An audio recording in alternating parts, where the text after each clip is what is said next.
Militer Angkatan Bersenjata Federasi Rusia memperbarui informasi operasi militer khusus di Ukraina dalam 24 jam terakhir.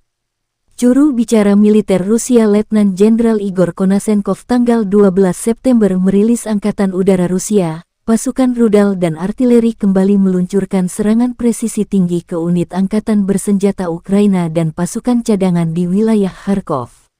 Tenaga dan peralatan militer kelompok nasionalis Kraken, Brigade Pertahanan Teritorial ke-113 dan Brigade Mekanik ke-93 dinetralisir di dekat Kupiansk dan Izium. Musuh kehilangan hingga 250 prajurit dan lebih dari 20 unit peralatan militer, kata Igor Konasenkov. Serangan rudal presisi tinggi Angkatan Udara Rusia juga mengeliminir unit dari Brigade Mekanis ke-63 dan ke-46 di arah Nikolaev Krivoy Rog dekat Kostromka dan Belogorka, wilayah Kherson.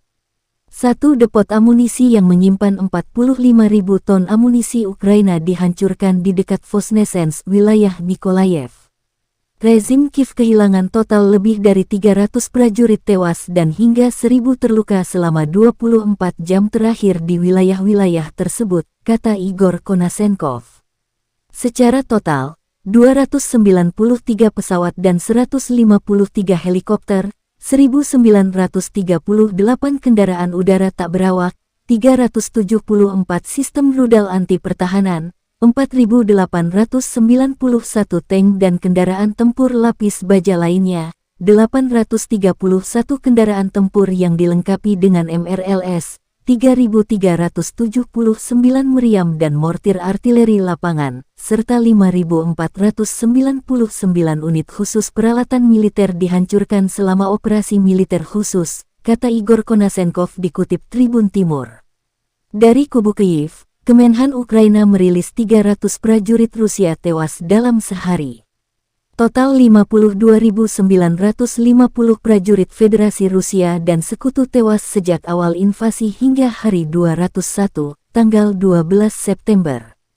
Presiden Ukraina Volodymyr Zelensky terus menggalang dukungan Barat dan Amerika untuk mengusir penjajah Rusia.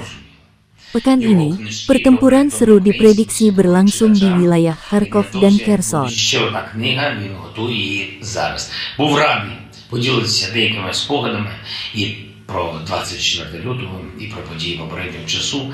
Обговорили природу російської агресії, пропаганди і того зла, яке творять окупанти. Вони обов'язково будуть відповідати за все, що наробили на нашій українській землі. Я дякую сьогодні бійцям 15-го Слов'янського полку Національної гвардії України, які відзначились на Харківському напрямку, молодці. Я дякую за убезпечення ситуації в Балаклеї воїнам 214-го окремого стрілецького батальйону, які разом з підрозділами Головного управління розвідки сил спеціальних операцій, спецпризначенцями Нацгвардії, поліцією повернули повний контроль у місто.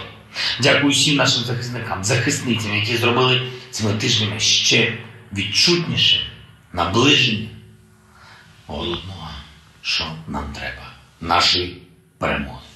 Слава Україні!